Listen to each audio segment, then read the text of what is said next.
हरे कृष्णा। राम महाप्रभु हरे जी। कृष्ण हरे कृष्ण हरे Krishna devotees, हरे कृष्ण हरे कृष्ण हरे आज हरे रविवार है, हम हिंदी में करने की कोशिश करेंगे आज प्रोग्राम। स्टार्ट मंगलाचरण, उसके बाद में हम श्री प्रभुपाद लीलामृत कंटिन्यू करेंगे। ओम अज्ञानतिमिरन्धस्य ज्ञानाञ्जनशलाकया चक्षुरुन्मिलितं येन तस्मै श्रीगुरुवे नमः। नमः ओं विष्णुपादाय कृष्णपृष्ठाय भूतले श्रीमते भक्तिवेदान्त स्वामिनिते नामिने। नमस्ते सरस्वती देवे गौरवाणी प्रचारिणे, निर्विशेष शून्यवादी पाश्चात्यदेशतारिणे। जय श्री कृष्ण चैतन्य प्रभु नित्यानंद, श्री अद्वैता गदाधर श्रीवासादि गौर भक्तवृंद। हरे कृष्णा कृष्णा कृष्णा हरे हरे, हरे राम राम राम हरे हरे। हरे कृष्णा।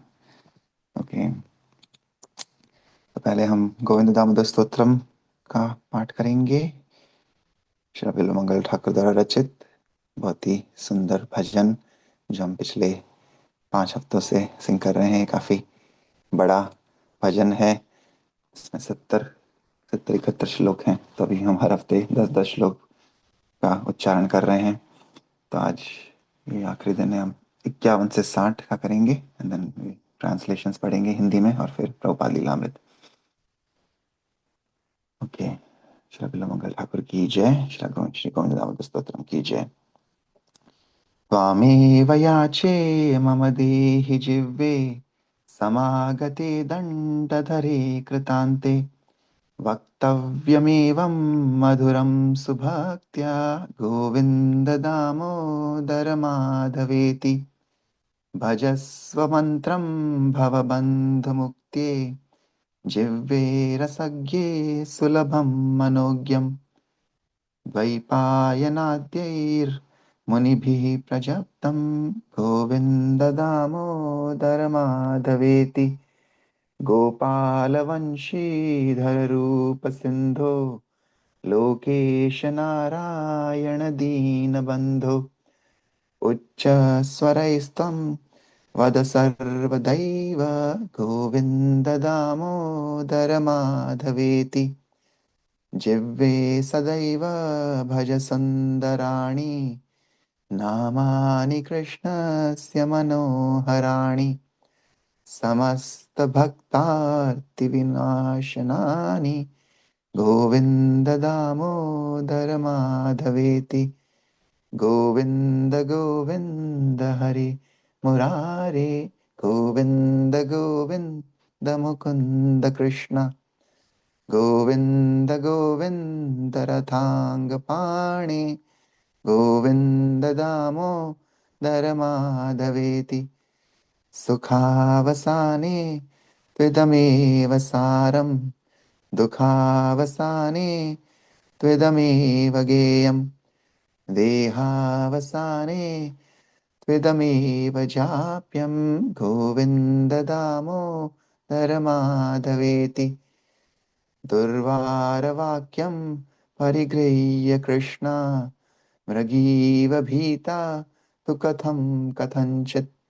सभां प्रविष्टा मनसा जुहाव, गोविन्द दामोदर माधवेति। श्रीकृष्ण राधा वरगोकुलेश, गोपाल गोवर्धननाथ विष्णु। जिह्वे पिबस्वामृतमेतदेव, गोविन्द दामोदर माधवेति। श्रीनाथ विश्वेश्वर विश्वमूर्ते, श्रीदेवकी नन्दन दैत्यशत्रु।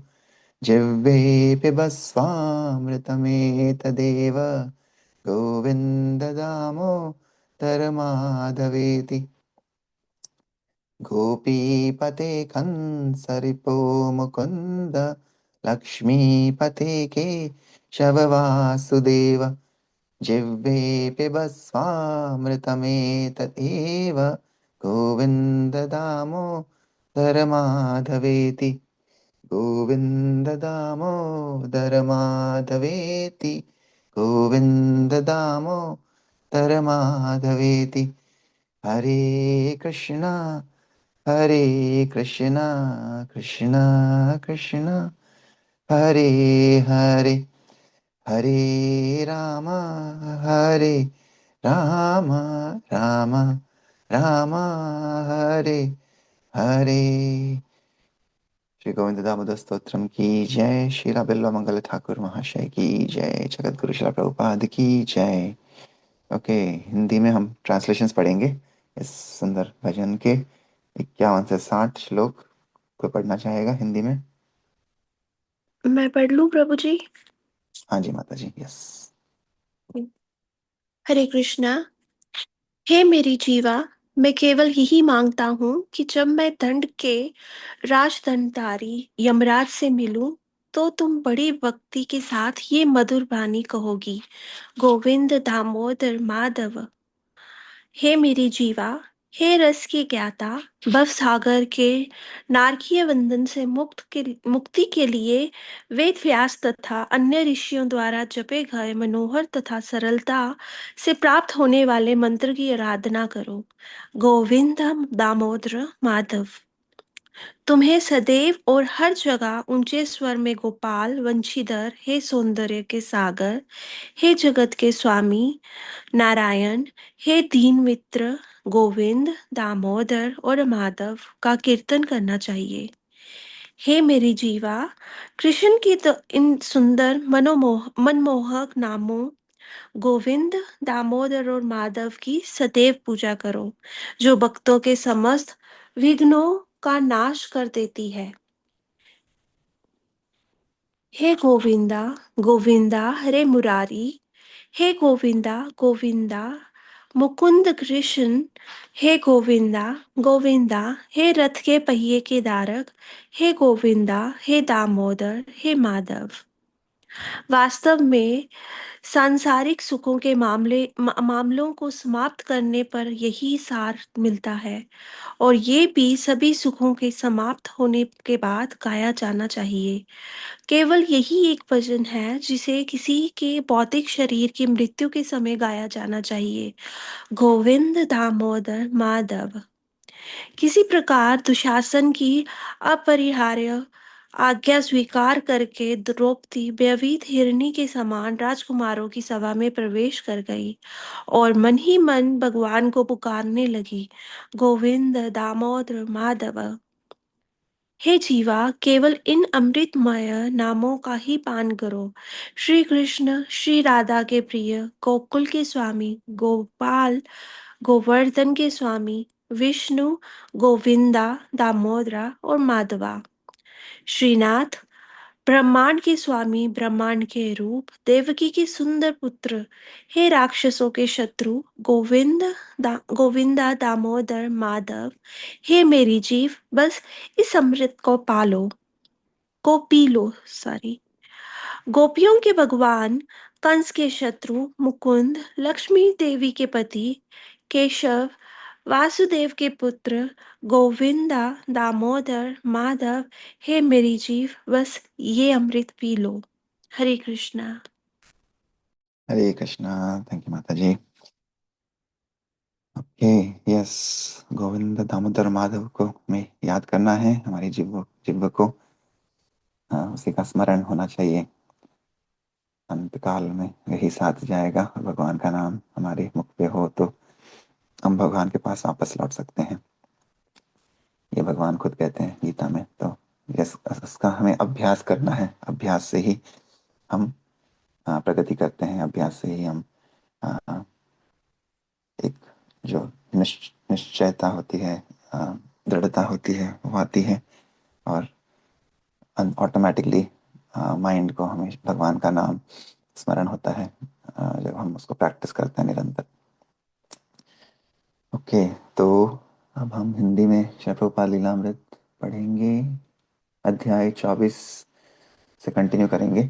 कल हमने देखा था प्रभुपाद अभी सैन फ्रांसिस्को में अपने शिष्यों के साथ में हैं, लेकिन वहाँ पे और नए नए भक्त उनके इनिशिएट हो रहे हैं।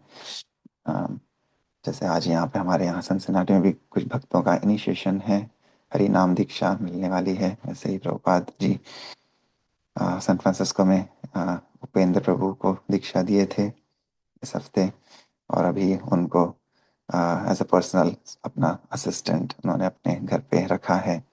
वो पोस्ट ऑफिस में काम करते हैं, लेकिन काम करके आने के बाद में वो कहते हैं कि मैं प्रभुपाद के साथ हमेशा रहना चाहता हूँ, क्योंकि पहले अपने गर्लफ्रेंड के साथ में और शेयर करते थे अकोमोडेशन, लेकिन प्रभुपाद को अच्छा नहीं लगा, क्योंकि दीक्षा लेने के बाद में वो उनके जो नियम है वो फॉलो नहीं कर पा रहे थे। तो प्रभुपाद ने उन्हें अपने पास ही अपने ही अपार्टमेंट में उन्हें रख लिया, और उन्हें बहुत ही आ, अच्छा लगा उपेंद्र प्रभु को कि वो अपने गुरु महाराज की सेवा पर्सनली कर पा रहे हैं वहाँ पे रह के।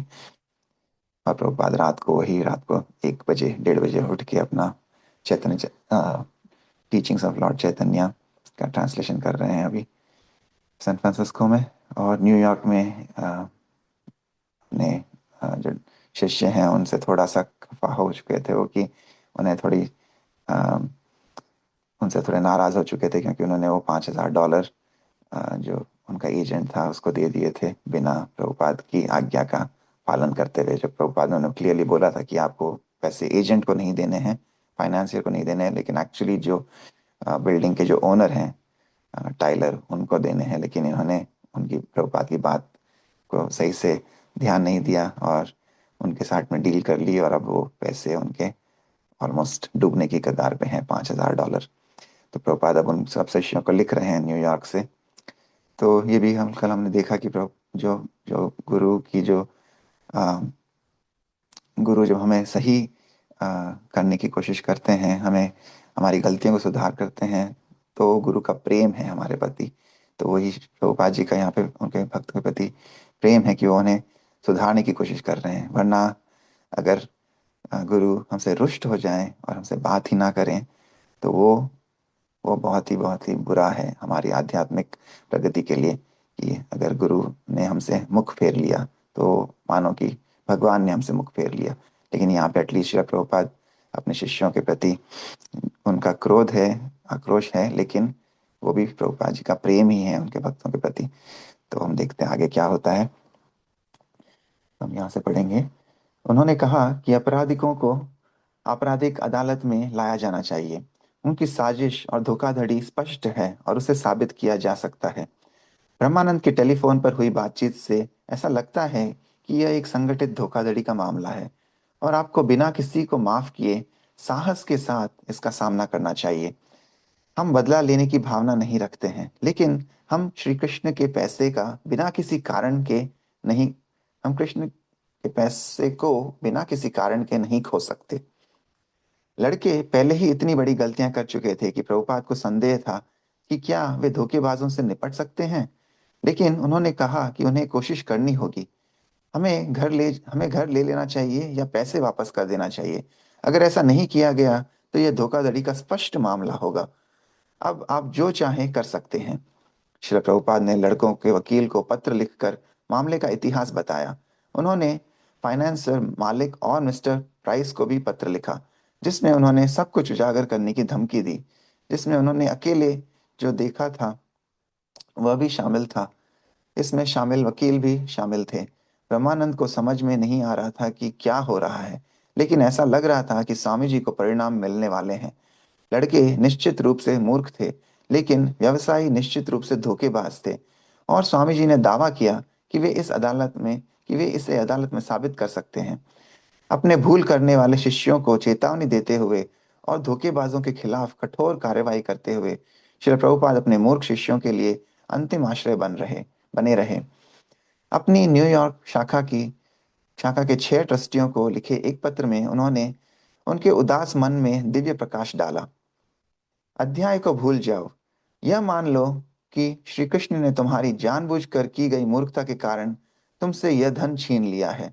भविष्य में बहुत सावधान रहना और कृष्ण के आदेशों का पालन करना।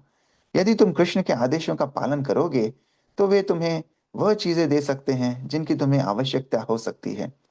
प्रसन्न रहो और बिना किसी शोक के हरे कृष्ण का जाप करो।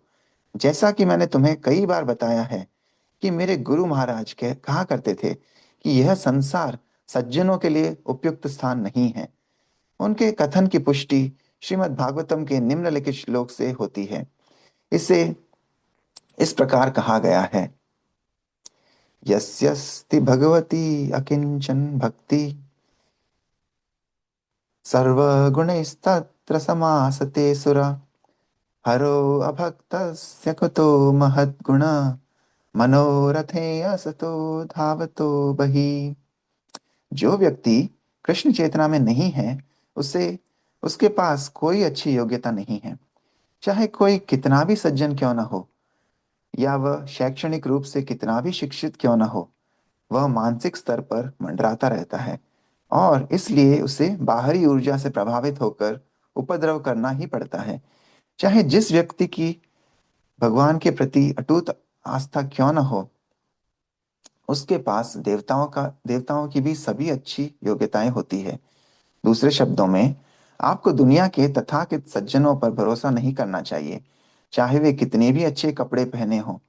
कृष्ण चेतना के अपने मिशन का निर्वहन करने के मामले में हमें बहुत से तथाकथित सज्जनों से मिलना पड़ता है, लेकिन हमें उनके साथ व्यवहार करने में बहुत सावधान रहना चाहिए, जैसे हम सांपों से निपटने में सावधान रहते हैं।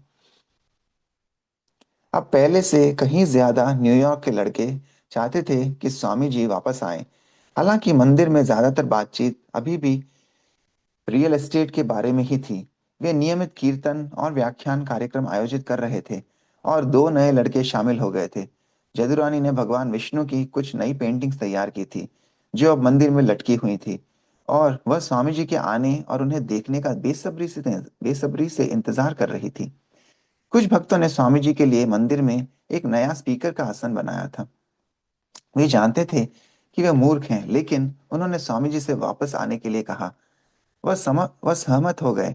उन्होंने 9 अप्रैल को न्यूयॉर्क लौटने की तारीख तय की, लेकिन इस बीच उन्हें सैन फ्रांसिस्को में अभी भी बहुत कुछ करना था। एक दिन मालती श्रील प्रभुपाद के अपार्टमेंट में जल्दी से गई, अपने शॉपिंग बैग से एक छोटी सी चीज निकाली और उसे प्रभुपाद के निरीक्षण के लिए उनकी मेज पर रख दिया। यह क्या है स्वामी जी? शिला प्रभुपाद ने नीचे देखा और एक 3 इंच की लकड़ी की गुड़िया देखी, जिसका सिर चपटा था, चेहरा काला और मुस्कुराता हुआ था, और आंखें बड़ी और गोल थीं। उस आकृति में छोटी और आगे की ओर निकली हुई भुजाएं थीं, और धड़ सादा, हरा और पीला था, जिसके पैर दिखाई नहीं दे रहे थे। शिला प्रभुपाद ने तुरंत अपने हाथ जोड़े और सिर झुकाकर उस छोटी आकृति को सम्मान दिया। उन्होंने मुस्कुराते हुए और चमकती आंखों से कहा, आप भगवान जगन्नाथ को लेकर आए हैं, जो ब्रह्मांड के स्वामी हैं। वे कृष्ण हैं। आपका बहुत बहुत धन्यवाद। श्री प्रभुपाद खुशी से झूम उठे, जबकि मालती और अन्य लोग स्वामी जी को इतना प्रसन्न देखकर अपने सौभाग्य पर आश्चर्यचकित थे। प्रभुपाद ने समझाया कि यह भगवान जगन्नाथ हैं, कृष्ण के एक देवता, जिनकी पूजा हजारों वर्षों से पूरे भारत में की जाती है। उन्होंने कहा कि जगन्नाथ की पूजा दो अन्य देवताओं के साथ की जाती है, उनके भाई बलराम और उनकी बहन सुभद्रा। उत्साहित होकर मालती ने पुष्टि की कि कॉस्ट प्लस आयात स्टोर में अन्य समान आकृतियां थी, जहां से उसे छोटे जगन्नाथ मिले थे, और शिला प्रभुपाद ने कहा कि उसे वापस जाकर उन्हें खरीदना चाहिए। मालती ने अपने पति श्याम सुंदर को बताया, और साथ में वे जल्दी से वापस गए और सेट में दो अन्य गुड़ियां खरीदी। शिला प्रभुपाद ने कहा शिला प्रभुपाद ने काले चेहरे वाले मुस्कुराते जगन्नाथ को दाईं ओर रखा।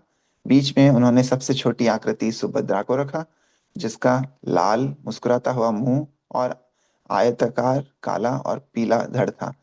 तीसरी आकृति बलराम, जिसका सिर सफेद, गोल, लाल किनारे वाली आंखें और एक खुशनुमा लाल मुस्कान थी।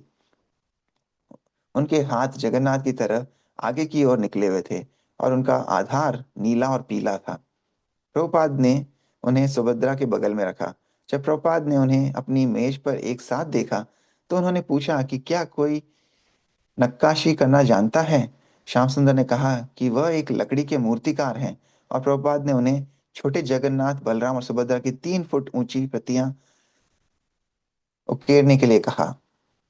2000 साल से भी ज्यादा पहले श्री प्रभुपाद ने उन्हें बताया, इंद्रद्युम्न नाम का एक राजा था, जो भगवान श्री कृष्ण का भक्त था। महाराज इंद्रद्युम्न भगवान की एक मूर्ति चाहते थे, जैसा कि वे तब प्रकट हुए थे जब वे और उनके भाई बहन सूर्य ग्रहण के दौरान कुरुक्षेत्र के पवित्र मैदान में रथों पर यात्रा कर रहे थे। जब राजा ने स्वर्ग के एक प्रसिद्ध कलाकार विश्वकर्मा से मूर्तियों को तराशने का अनुरोध किया, तो विश्वकर्मा सहमत हो गए, इस शर्त पर कि कोई भी उनके काम में बाधा न डाले। राजा ने लंबे समय तक प्रतीक्षा की, जबकि विश्वकर्मा बंद दरवाजों के पीछे काम करते रहे। हालांकि एक दिन राजा को लगा कि वह अब और इंतजार नहीं कर सकते, और वह काम को होते हुए देखने के लिए अंदर घुस गए। विश्वकर्मा अपने वचन के अनुसार तीनों देवताओं के अधूरे रूपों को पीछे छोड़कर गायब हो गए। राजा कृष्ण, बलराम और सुभद्रा के अद्भुत रूपों से इतने प्रसन्न हुए कि उन्होंने उनकी पूजा करने का फैसला किया। उन्होंने उन्हें एक मंदिर में स्थापित किया और बड़े वैभव के साथ उनकी पूजा करने लगे। श्रील प्रभुपाद ने आगे कहा कि उस समय से भगवान जगन्नाथ की पूजा पूरे भारत में की जाती है, खासकर उड़ीसा प्रांत में, जहाँ पुरी में भगवान जगन्नाथ का एक बड़ा मंदिर है। हर साल पुरी में विशाल रथ यात्रा उत्सव के दौरान पूरे भारत से लाखों तीर्थयात्री भगवान जगन्नाथ, बलराम और मां सुभद्रा की पूजा करने आते हैं, क्योंकि देवता तीन विशाल गाड़ियों पर सवार होकर जुलूस निकालते हैं। भगवान चैतन्य, जिन्होंने अपने जीवन के अंतिम 18 वर्ष जगन्नाथपुरी में बिताए थे, वार्षिक रथ यात्रा उत्सव के दौरान भगवान जगन्नाथ के विग्रह के सामने आनंद में नृत्य और कीर्तन करते थे। सैन फ्रांसिस्को में भगवान जगन्नाथ के इस प्रकटन को श्री कृष्ण की इच्छा के रूप में देखते हुए प्रभुपाद ने कहा कि उन्हें भगवान जगन्नाथ का उचित तरीके से स्वागत और पूजा करने में सावधानी बरतनी चाहिए। प्रभुपाद ने कहा कि अगर श्याम सुंदर रूप तराश सकते हैं, तो वे उन्हें स्वयं मंदिर में स्थापित करेंगे और फिर भक्त देवताओं की पूजा शुरू कर सकते हैं। उन्होंने कहा कि सैन फ्रांसिस्को का नाम बदलकर न्यू जगन्नाथ पुरी रखा जा सकता है। उन्होंने जप किया, जगन्नाथ स्वामी नयन पथगामी भव तुम्हें। यह भगवान जगन्नाथ के लिए एक मंत्र है। उन्होंने कहा, जगन्नाथ का अर्थ है ब्रह्मांड के भगवान। हे ब्रह्मांड के भगवान, कृपया मुझे दिखाई दें। यह बहुत शुभ है कि उन्होंने यहाँ प्रकट होना चुना है। श्याम सुंदर ने लकड़ी के 3 बड़े टुकड़े खरीदे और प्रभुपाद ने एक रेखा चित्र बनाया और कई विवरण बताए। छोटी मूर्तियों का उपयोग करके श्याम सुंदर ने अनुपात और नए आयामों की गणना की और अपने अपार्टमेंट की बालकनी पर नक्काशी करना शुरू कर दिया। इस बीच भक्तों ने कॉस्ट प्लस से बाकी छोटे जगन्नाथ खरीदे और एक छोटे जगन्नाथ को एक साधारण हार में चिपका कर गले में पहनना एक फैशन बन गया।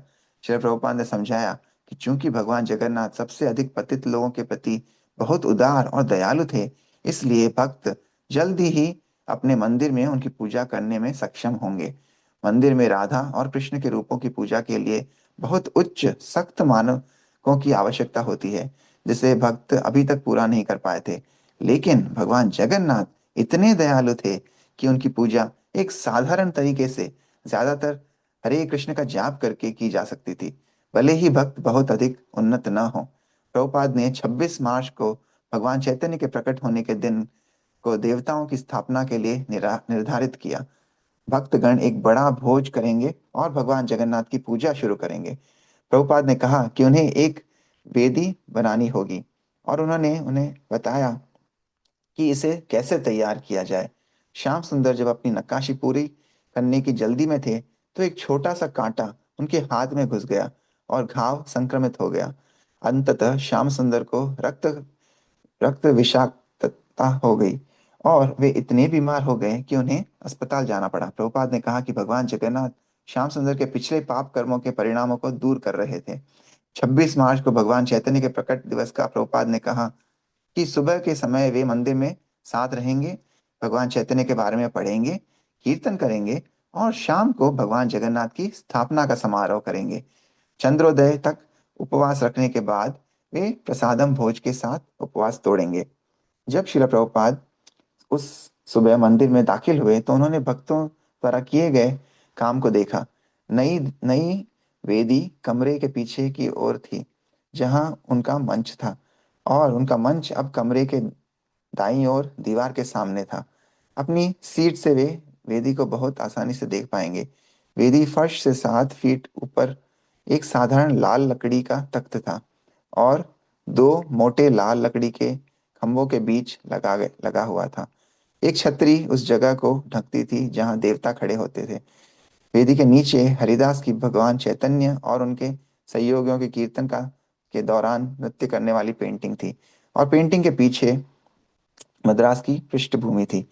फर्श से लगभग 3 फीट ऊपर पेंटिंग के नीचे एक शेल्फ में मोमबत्तियां रखी हुई थी और देवताओं को अर्पित की जाने वाली वस्तुओं के लिए इस्तेमाल की जाती थी। प्रभुपाद ने अपना आसन ग्रहण किया। हमेशा की तरह उन्होंने कीर्तन का नेतृत्व किया और फिर भक्तों के साथ जप का एक चक्र किया। फिर उन्होंने हयग्रीव को श्रीमद् भागवतम के प्रथम खंड से भगवान चैतन्य की जीवनी का पाठ करने को कहा। लेकिन हयग्रीव के जोर शोर और वाक्य पटुता के साथ जोर जोर से पढ़ने के बावजूद कई भक्त नींद में थे। हालांकि प्रभुपाद ध्यान से सुन रहे थे और चाहते थे कि दूसरे लोग उनके साथ बैठें और भगवान चैतन्य के बारे में सुने। लेकिन जब उन्होंने देखा कि बहुत से लोग सो रहे हैं, तो उन्होंने पढ़ना रोक दिया और एक और कीर्तन आयोजित किया।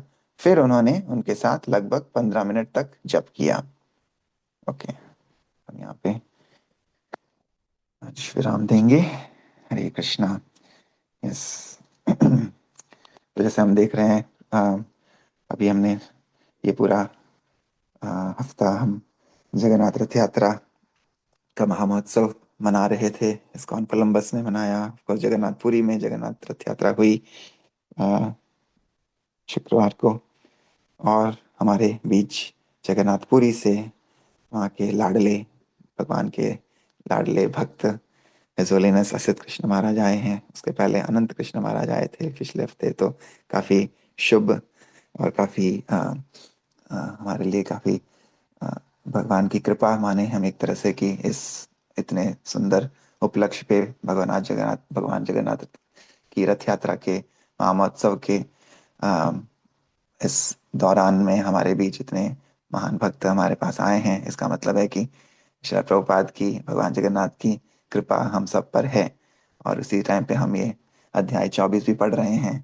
तो इससे हमें लगता है कि प्रभुपाद हमसे अ, उनकी कृपा हम सब पर है। और अगर हम उनकी, जैसे प्रभुपाद कहते हैं अपने शिष्यों को बार बार कि अ, हमें भगवान से भी ज्यादा पहले जो हमारे गुरु महाराज है, गुरु वर्ग हैं, श्रील प्रभुपाद हैं, अगर हम उनके बताए गए नियम का पालन करेंगे, उनके दिए गए जो इंस्ट्रक्शंस हैं उनका पालन करेंगे, तो हम आध्यात्मिक जगत में बहुत जल्दी प्रगति कर सकते हैं। और प्रभुपाद यही यही बार बार उद्देश्य, उनका यही उद्देश्य है और अपने शिष्यों को बार बार यही वो इंस्ट्रक्शंस दे रहे हैं कि आपको बस जो जैसे वो बताया है उन्होंने 4 नियमों का पालन, हरे कृष्ण महामंत्र का उच्चारण, कीर्तन करना चाहिए, प्रसादम भोगा लगा के प्रसादम वितरण करना चाहिए। तो ये एकदम सिंपल भक्ति का मार्ग है। और इसका अगर हम सही से पालन करते हैं बिना कोई निष्कपट निश्चलता से, तो हम भगवान के जो भक्त हैं उनके प्रिय हो जाते हैं। और जब हम उनके प्रिय हो जाते हैं, जैसे हम श्रील प्रभुपाद के प्रिय हो जाते हैं, अपने गुरुवर के प्रिय हो जाते हैं, तो हम भगवान श्री कृष्ण के, भगवान जगन्नाथ के प्रिय ऑटोमेटिकली हो जाते हैं। बिकॉज भगवान को उनके भक्त बहुत प्रिय हैं। और जब हम उनके भक्तों को सेवा करते हैं, उनके भक्तों की आज्ञा का पालन करते हैं, तो ऑटोमेटिकली भगवान हम सब पर प्रसन्न हो जाते हैं। तो ये सबसे सरल मार्ग है भक्ति का, जो हमें अपनाना चाहिए। और श्री जगन्नाथ जी की कृपा हम सब पर है। आज जैसा हमने कहा, आज कुछ भक्तों का दीक्षा समारोह है यहाँ पे सिंसिनाटी में। तो ये भी बहुत सुंदर और शुभ अवसर पर अ, हम सबको जाना चाहिए। और अ, बहुत ही अच्छा है कि इस्कॉन सिंसिनाटी में भक्त जैसे यहाँ पे श्रील प्रभुपाद नए नए भक्तों को जोड़ रहे थे, आकर्षित कर रहे थे। श्री कृष्ण भावना अमृत संघ जैसा प्रभुपाद ने इसका नाम दिया है। ये कृष्ण भावना अमृत है। तो हमें इस भाव को जागृत करना है। और ये भाव, ये हमारे श्री प्रभुपाद के नियमों का और उनके आदेशों का पालन करके हम बहुत जल्दी उस भावना अमृत को जागृत कर सकते हैं। जैसे ये हम बताते हैं कि प्रभुपाद बताते हैं कि ये सीढ़ी है, श्रद्धा से शुरू होती है। सबसे पहले श्रद्धा होनी चाहिए हृदय में।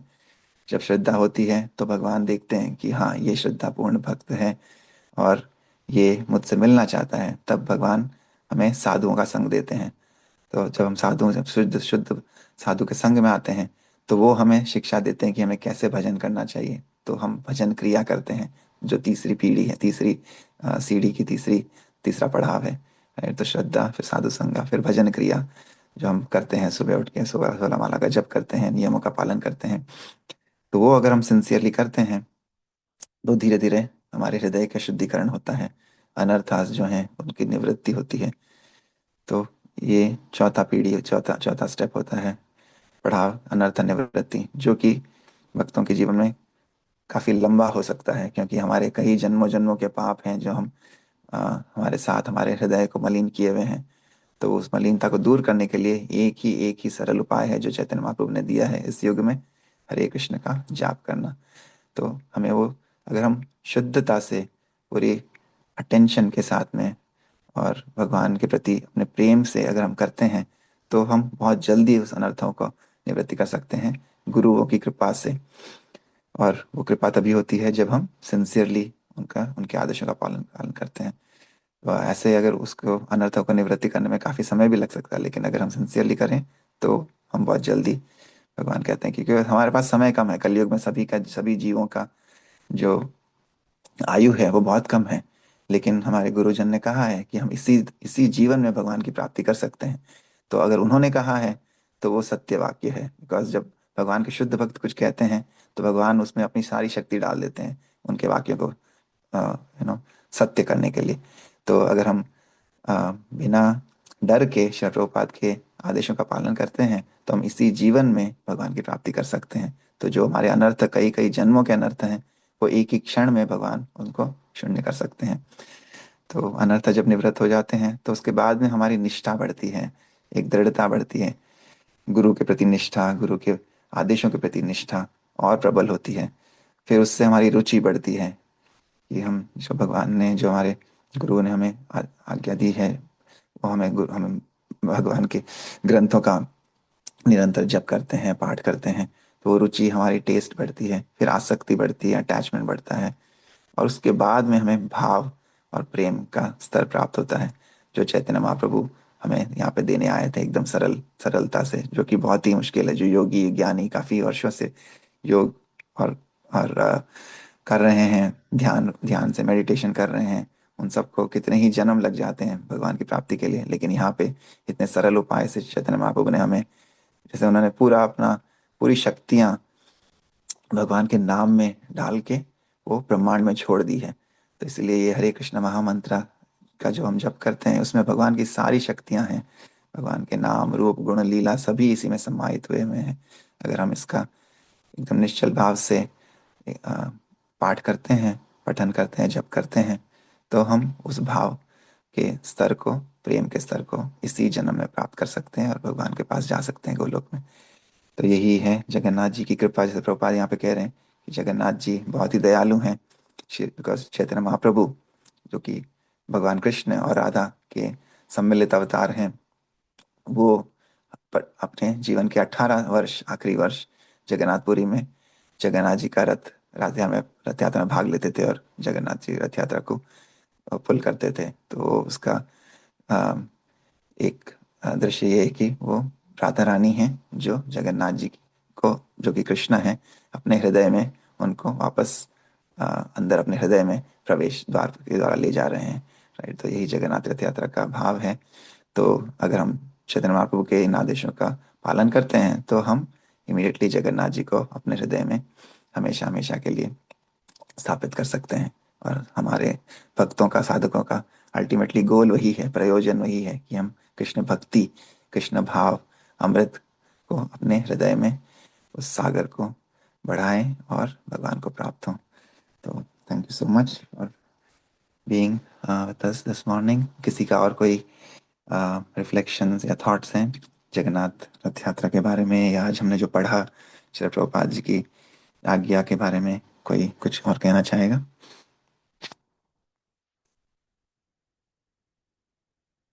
नलिन प्रभु, क्या बात हुई आपकी आज महाराज से? नहीं, आज अच्छा है। कोइंसिडेंस है कि अ, जगन्नाथ अभी वहाँ पे होंगे, पूरी पट दांड जो बोलते हैं ना, वहाँ पे हम्म। होंगे। और हम लोग आज पढ़े ये, तो मैं थोड़ा लेट ज्वाइन किया, बट जगन्नाथ के ऊपर कल जो सेंटर में बात हुई, बहुत अच्छा था। एक स्टोरी कि कैसे वो भक्त के भक्त के लिए वो मतलब अपने आप को खो जाते हैं। जो जाके अंदर वो खा रहे थे, वो जो रघुनाथ का डिवोटी के पास, तो वो याद आ रहा है कि तो उनको बुलाने से मतलब इतना बिहोल हो जाते हैं भक्ति भक्त के ऊपर, तो अपनी जगह छोड़ के कहीं चले जाते हो, मतलब वो पूरी छोड़ के और भक्त के पास चले जाते जो बुलाते। तो वही सीखना है कि कैसे हम लोग को मतलब फ्लाई से हनी भी होना चाहिए। कल जो बोल रहे थे हम लोग फ्लाई है, तो मक्खी कचरे में मधुमक्खी, मधुमक्खी बनना है, मक्खी नहीं हाँ, बनना। हनी भी बनना है, फ्लाई से हनी भी बनना है, हम्म। मधुमक्खी बनना है, मधुकर बनाना है मन को, तभी हम्म। भगवान का कृपा हो सकता है हमारे पास। तो उसको बनाने के लिए जो फॉर्मूला है, प्रैक्टिस तो करना ही है। ABCDE। ई मतलब जो एलिमिनेटिंग ऑल द अनर्थ, A for association, B for book reading, C for chanting, and D for deity service. On top of hmm. it, eliminating all these anarthas, hmm. kacharas, garbage, to hmm. transform from fly to honey bee, मतलब मधुमक्खी होने के लिए मक्खी से मधुमक्खी होने के लिए हम लोग को ये सब 5 स्टेप्स लेना है। Very nice.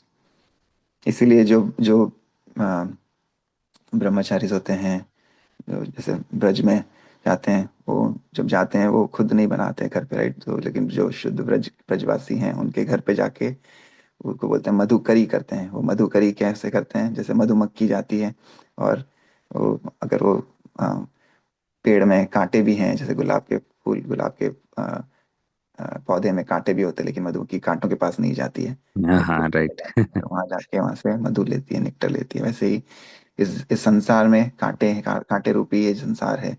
लेकिन हमें, अगर हम शुद्ध भक्तों की शरण लेते हैं, एसोसिएशन लेते हैं, तो हम वो मधु प्राप्त कर सकते हैं।